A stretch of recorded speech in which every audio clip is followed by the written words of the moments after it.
I didn't properly get my fill of this map in the last 1v1 tournament, so today we're going to be checking out a pro-level league, a pro-level match, pardon me, that was played recently on Paradise Lost between some very top-notch players. Top-notch players whose open skill values have been reset for some reason. I'm not sure what entirely is going on with our Red Cortex commander here, but obviously one of the strongest naval commanders in the current pool.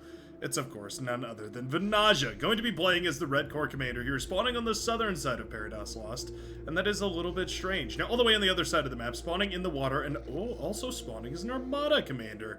This match is indeed very spicy. Pro Autopilot going to be playing here with 52 open skill. Yeah, not sure why Vanaja is down to 17 all of a sudden. Some account shenanigans, or maybe, I don't know, some sort of a bug. Either way, Vanaja, don't let the open skill value fool you. A much better player than a newbie at 17. This even these chevrons seem a little low for how good Vanaja is, especially out on the water, but even just in general. Now, it's interesting to see Autopilot going for Armada here. Armada Navy typically not the favored choice here for commanders that are sailing the high seas, so I'm curious to see if Autopilot maybe has some sort of a build that they want to showcase. We've seen that Skater Corsair build quite often, and that seems to be kind of the standard if you're going to be playing Armada. Because these destroyers are ever so cheaper, you can sort of just mask them while providing the skaters for a little bit of vision, and of course that anti-air as well. We've seen that work out, but it does mean you're a little slower to start as far as raw firepower goes in the early game. Sometimes commanders will supplement this with a bunch of dolphins. Looks like mostly what Autopilot is interested in here. Gonna be a little bit too early to tell though. We'll have to check back in and see what the blue commander is interested in building. Our red commander over here trying to get some of those tidal generators up. Wind speed plummeting right here, leaving both of these commanders very low on energy, but as that wind starts to go up again, the energy will too. And that does mean that now we're going to be able to start building boats. We're going to start building, well, some of these underwater metal extractors. Already a construction boat out on the seas for Vanaja, and it does look like we have plans to eventually go into an Orca submarine. The stage is set. The stage is set. And on a map like this, there's a lot of interesting things you can do as far as run-bys go. However, there's two big things you have to deal with, right? And that's these choke points right here and right here on the northern side. Both of these choke points represent an opportunity to essentially make it impossible to harass from that lane. It also means you can open up an opportunity for you to harass through that lane. The other interesting thing is this big wide open center section. Now, these reefs right here deny any submarines from passing through, but they do allow things like gunboats and dolphins to swim through. I believe they also deny some of the bigger boats. I don't think destroyers can get in there. Yeah, I think destroyers are blocked by this as well. So only frigates and light gunboats are going to be able to traverse through into this midsection. It means that you have a weird kind of opportunity lane. Yeah, open into the mid and late game, but only accessible to T1 units, which does put you in a bit of a strange position. Oftentimes we'll see commanders vying for control over this just to lock it down and then try and fight over each of these corridors. Looks like one of the gunboats going to take the longer path, but the safer one. The other gunboat, at the very least, spying that there's dolphins on the way. We're going to need an armored response right now. And it looks like the gunboat pontoons are going to be on their way to try and intercept some of those very first dolphins coming across the map. Looks like the dolphin will be targeted down. I wanted to check back in on that gunboat. Looks like it hasn't found much value yet, though. There we go. 4 gunboats blasting down the dolphin relatively easily. These gunboats are 100 metal apiece for 400 total versus the dolphins 175 apiece and just alone out here on the seas. Dolphins on defense. Going to be enough to thwart the attack right here from the supporter light gunboat. Going to mean that we're ready to start scaling production. Yeah, more and more gunboats coming out here though. An aggressive emphasis on gunboats right now from Vanaja is interesting to see, certainly. It allows you a lot of defensive capability, especially in the early game against some of these sort of lighter units, right? The dolphins and the skaters, that sort of thing. But it does mean that you're throwing away almost double the metal per unit onto the other side of the map every time that one of these dolphins goes down. And that's one of the things that Vanaja is known for being so good at, is pulling apart these navies, one unit at a time, just making sure to pick off units in very efficient fights and eventually using that metal advantage to overwhelm his opponent. Gunboats headed in now. This is about equal metal in a battle, but right now only one of those dolphins is actually engaging. Dolphins similar to capital ships, actually, in kind of a weird comparison, but they function, well, basically the same as all Armada boats, actually, where they fire much more effectively broadside or full frontal assault, rather than a lot of Armada unit, or rather than a lot of the Cortex units, which tend to be essentially perfectly 100% capable at any angle that they engage. Supporter gunboats, obviously, an example of that in the fact that they are able to... Oh, looks like the construction boat went down over here. I missed that, but the construction boat was sniped right here by a dolphin. That's actually a wonderful pick from the blue commander. These guys playing at such speed that even I'm missing things, and I have perfect spectator vision.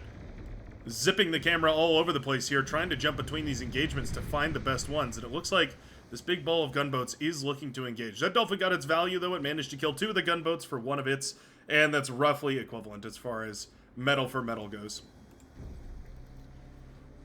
Wow. Mass gunboat spam. It's a bit of an interesting tactic. I mean, it does mean that you're ready to transition later because you have all this vision out on the map. And indeed, it looks like Vanage is ready to step into a higher tier of game. Sort of little tech levels in the Navy battle in and of itself, right? You have this sort of T1 tech with the gunboats, and then T2 with the medium boats, the frigates, that sort of thing, and then the T3 with the destroyers, kind of wrapped all in. I guess you could call it like T.3, T.6, and T.1, or T1.0. A very complicated comparison, but I think it made enough sense. I think you probably followed me through. I've got a bright crowd here at the Brightworks, and if you'd like to join them, feel free to hit that subscribe button down below, by the way. Dolphin here, with another fabulous catch, manages to find the construction boat. Okay, APM stall right there on this boat does mean that it won't actually get the kill in the construction boat. Unfortunate right there. Could have been another fabulous pick to shut down some more of that aggressive forward expansion. Now it's time for a little bit of submarine play. What can this Orca do on the other side of the map? Well, it's hoping to take advantage of the fact that Vanaja essentially forced out this dolphin response right here. And because these dolphins are on the field, there's obviously nothing they can do against this submarine. Also, it does decent damage against them. Nearly 1/3 of their HP per hit. Almost exactly 1/3, actually. Submarine out for the blue player now. Submarine battles are so tricky. The micro on... Oh, first shot goes to the blue commander. What a stupid dance these submarines have to do. Okay, yeah, slightly better control right there from Vanaja, corralling the submarine around in circles and circles and circles they go, but eventually managing to do a wonderful job of, blasting down that submarine in just 2 shots for the red commander. Dolphins now engaging against the frigates. This is actually a winnable battle. The Dolphins with a flanking bonus can outpace these frigates quite nicely. 2 Dolphins to 1 frigate is a winning ratio. However, of course, just like most things, it is going to come down to how the shape of the battle goes. If the frigate is just firing away from out of range, then obviously it'll win.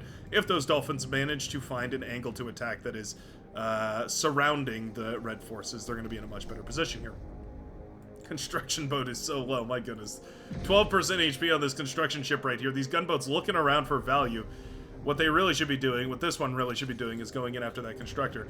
Dolphins on this side of the map, though, do have Vanaja preoccupied, trying to... Yeah, look at this fabulous engagement.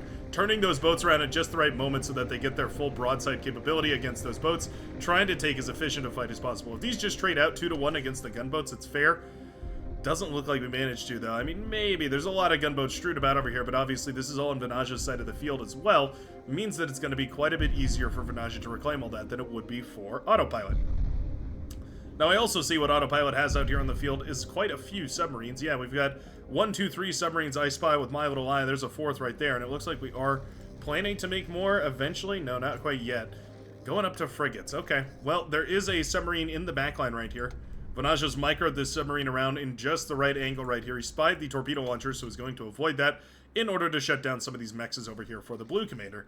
Oh, I love a good drawn-out long T1 Armada versus Cortex Navy. We never get to see these matches, let alone in a 1v1. Even in 8v8s, they're not super common.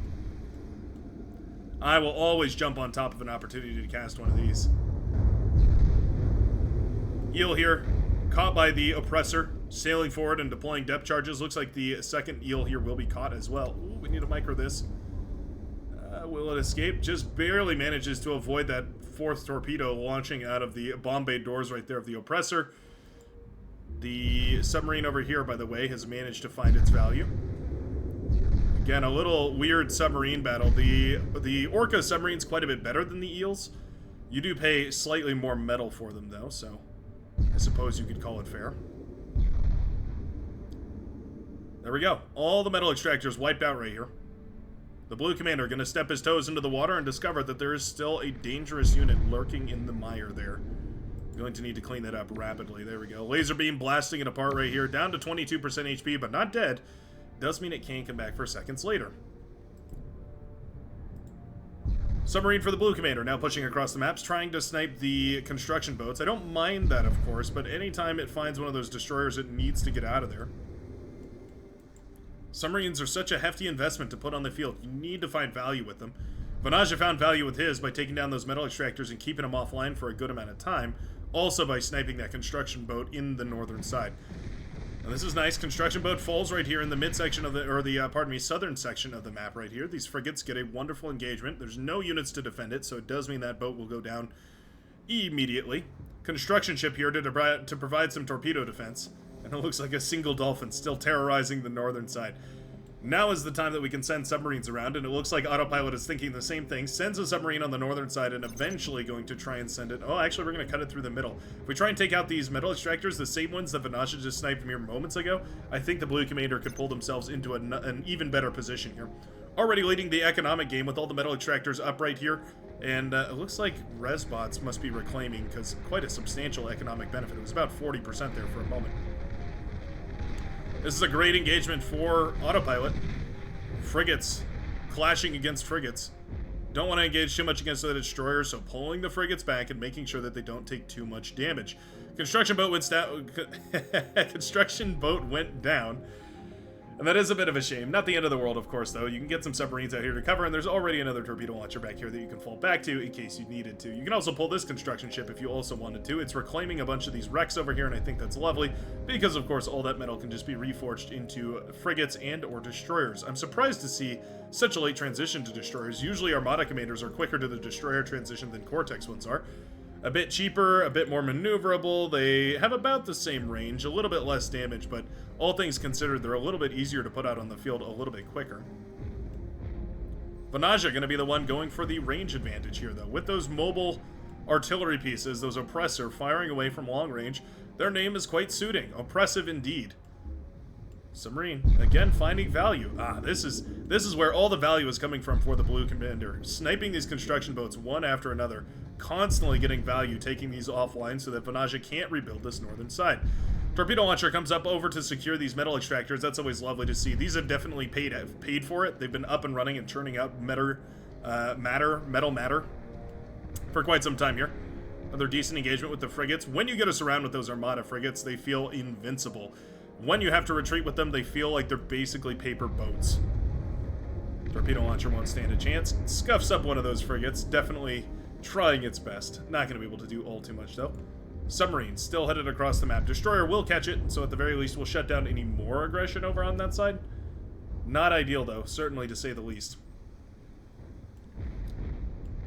So now Vanaja has to fight into a really wide open area. Usually Armada benefits greatly from that sort of battle.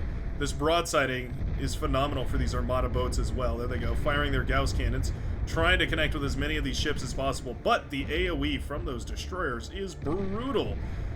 You can see so many of those so many of those Armada frigates going down, or at the very least reduced to really low HP. This Navy still looks quite big for the blue commander, but it really isn't. There's not a lot of sustain left over in this battle. And just like that, I do believe the red forces have taken an efficient enough fight that this match has been, or not this match, but this battle rather, has been concluded. Yeah, further destroyers rolling out, but that is a lot of dead boats on the field. All that metal has to go back to the blue commander if he wants to stay in this fight. He knows it. That's why res subs are already on the docket, heading on over in that direction to try and reclaim a whole bunch of this. Construction boats used for the reclaim too. That's an interesting change. One thing I'm going to try and adapt in my own gameplay is using the construction boats for reclaim more, because of course they're dual purpose, right? They can reclaim a lot of this stuff, but they can also build static defenses, metal extractors, all that stuff that you desperately need. And I think that's a lovely decision right here from the blue commander. Using those boats for more than one task allows you to, use them a little bit more aggressively out on the field, and I think that's an excellent option. Rest up is here, though, and it does mean that metal's going to be pouring back to the blue commander very rapidly. This army is going to be reinforced with grade A units, and I think it's about time we start investing more heavily into the destroyers. We've got 4-to-1 frigate destroyer count here. The frigates are wonderful for the fact that they just put out a volume of fire that's essentially unparalleled in the T1C. Their key strength lies in jumping on top of strategic units, though. Managing to blast down in mere moments a couple of destroyers or maybe a couple of frigates, trying to take engagements that are really, really efficient. They don't have very much range, and they don't ultimately have very much movement either. They're not a very maneuverable force. Here we go, though. The Armada Commander broadsiding. The Cortex Commander feigning and trying to pull on the rear. They have slightly more range with those oppressors, I believe. Let's see. Range of 710 versus a range of 700. So yeah, 10 more range, which is basically nothing right here for the Red Commander, but trying to leverage every ounce of it that is possible by firing backwards so that those plasma shots can reach ever so slightly forward here, and the Blue Commander has to take those hits without being able to trade them out. It's the Navy dance. You push forward and then fall back. And there's not really enough destroyers right here for the Blue Commander to engage this properly. Are we setting targets? That's one thing that I think the Blue Commander is forgetting to do a little bit. Yeah, a little bit too much in this engagement is not targeting down these destroyers. Wow, what a perfect engagement, though. Beautiful pull right here from these frigates. I think Venaja underestimated the force that the Blue Commander had up and running at this point, pulling the trigger a little too aggressively, and just like that, the entire destroyer force for the Red Commander goes down. Res subs pulling apart as many of these boats as possible. There is a single destroyer left, though, for this blue composition, and that means, of course, that those res subs will fall as well. The northern side has been built up a nice little aggressive, call it a strike team, if you will. We have double mechs up here, a little bit of a misplay, not the end of the world, but 50 metal down the drain. Little mistakes like that can add up, but I think one mechs here and there is not going to be the end of the world for the Blue Commander. Destroyer taking him down regardless, though. Doing a nice little job, incurring a little bit of damage over on the northern side.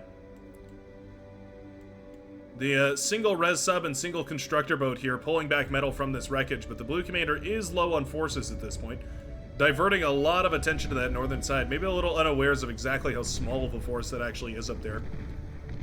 Now finally reinforcing the southern side. A wonderful strategic move from Venaja, redirecting attention towards that northern side so that some of those units get pulled and the reinforcements are a little bit thin right here, meaning the res sub can get to work pulling up some of that wreckage and sending it back. With that in mind, are we going to be investing heavier into destroyers? I think we are, yeah. You can see the Cortex Commander here going for a 4-to-2, so a half frigate, or pardon me, a 2-to-1 frigate to destroyer ratio. Means the long-range firepower is going to be building slowly but very surely. It also, of course, means that that AoE effect is going to become much, much stronger. That long-ranged AoE impact on these clumped-up units is going to suddenly snowball out of control, and you're going to find yourself without really an option for beating it at range. Now we're getting to the point in the game where also we might be looking for a transition here. We might be starting to think about seaplanes. We might be starting to think about amphibious units even to roll up on the land somewhere. Metal extractors in the midsection of the map have done a wonderful job of pumping out resource right here for the Blue Commander. No destroyer or submarine in this composition on the northern side means that those mechs will stay on. But I think my eyes need to stay glued on this engagement right here on the southern side. Boats firing back and forth right here. You can see those frigates very low in HP for our Red Commander Venaja. Still only a single destroyer here. Finally, a second one reinforces. Very low destroyer counts right now for our Blue Commander. I think that's what I'd like to see more of, is a huger emphasis on those larger boats, those destroyers. I think if those were built up more en masse right here, you need the frigates as sort of a shield wall, essentially. But if you build up to that snowball amount of destroyers, there's not a lot that really you can do. Eventually, they start to overwhelm the range of the frigates, and you can just kite infinitely with them and take a really brutally efficient fight. Not to mention, of course, you avoid situations like this where you can't really clean up those res subs very quickly. Yeah, I think the overemphasis on destroyers here for Venaja is leading to a general overall win in all these engagements.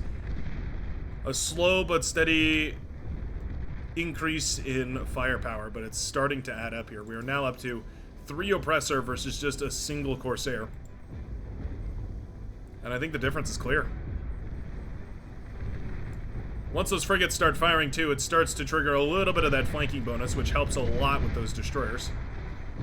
And again, every one of those destroyers that goes down leaves a beautiful wreck that's wonderful for reclaiming right here. Surprisingly, a few res subs. I would have expected a few more. We do have some more coming up now. A little bit slower on the draw. I almost would have expected that first big engagement where we got a bunch of metal to build 2 or 3 res subs in order to clean up future engagements like this. You can imagine this nearly, 10,000 metal wreckage here on the bottom of the ocean floor. Whoever manages to pull back more of that metal is going to be in a wonderful spot right now. This is also a full-blown T2 lab, so I wouldn't be surprised if we saw that. Oh, we're going to go double T1 labs. This is not a maneuver that I would recommend in basically anybody's standard game. Autopilot apparently feeling comfortable going for double lab production here, though, and yeah, I suppose so. With the T1 lab essentially maxed out on production time here for the Blue Commander on the southern side, I figure we may as well go for that T2, or that T1 lab on the northern side to start pumping out some destroyers. Try and take some of those mexes, try and blast down the economy here. What a cheeky play, I absolutely love it. Res subs, again, wiped off the face of the earth right here, though, and it means that all this metal is going back to the Red Commander. Are we going to go for T2? Are we going to go for seaplanes? I think now is the time to make that decision. Now, that being said, that is a nasty force rolling up on that northern side. We need reinforcements heading in that direction, stat. Yeah, we don't really have it either. Yeah, no reinforcements on that northern side. All the metal in the world is coming through right now, but it's not going to mean anything if these forces just go ahead and kill the entire base over here. For now, control of this area is entirely in the hands right now of the Blue Commander. Oh, there's my dog going off. Like a car alarm, but fuzzier. What exactly is the plan here? So, a little bit of counterattack damage. When you can afford to do it, always viable, of course. Oh, a lot of friendly fire damage right there on that poor frigate. There we go. Destroyers finding the, finding the wind turbine farm, I guess, of the Red Commander. Not the end of the world. Vanaja says, well, if you're going to go ahead and attack me on that northern side, it means your forces aren't really paying attention on the southern side. I'll just go ahead and step forward ever so slightly and eat up all that juicy reclaim. And there it is. I think we need more build power. Yeah, I think it's time to scale. Vanaja actually leaking a bunch of the metal right here, having a really hard time spending it. This is the moment where you queue up 10 destroyers just to spend that metal somehow, some way. You have to spend it in some manner, and so you may as well dump it into the most expensive unit that you can. Otherwise, we need to see a metal storage right here. A lot of this metal is just going to waste right now for the Red Commander. We'll take a look at the stat. Actually, we can take a look at the stats right now. While these units are being pushed back on the northern side, let's see. Metal excess damage, metal excess. There it is. Nearly 1,000 metal excess so far, and it's bound to be more. Ah, metal storage does come up. Wonderful. Okay. Proving me wrong right there. Vanaja does throw down the metal storage, so at the very least we can spend the metal, but also queues up the destroyers. Essentially both solutions. Not the end of the world, of course, because as this game goes on, more and more metal is going to be needed, and that storage will probably be very handy. Turn of the tides, though, here is the Blue Commander does manage to sweep through the remainder of this force with the reinforcements coming out of that lab. That reinforcement bonus is quite impressive. Res subs trying to just, in a panic, eat up as much of this metal as possible, getting their values worth. That's what that's called.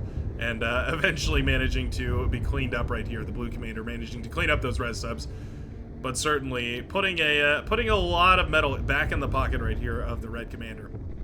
No T2 transition, no seaplane transition either. I'm a little bit surprised to not see either. Looks like we do have a little bit of static defense up here on the northern side. A couple of torpedo launchers trying to hold it together. Not going to be enough to stand up against a couple of destroyers. Of course, those destroyers outrange the torpedo launchers, but they also just out-tank them. Better in every way. 10 parallel universes ahead. It almost feels like an APM slip here. Feels like Autopilot is being taxed on multiple different fronts and isn't entirely sure how to make the next step in this game. Gonna decide to go for T2. I'm so surprised how late this T2 transition is, but eventually we are gonna get there, and we're gonna go straight into a couple of those Dreadnought.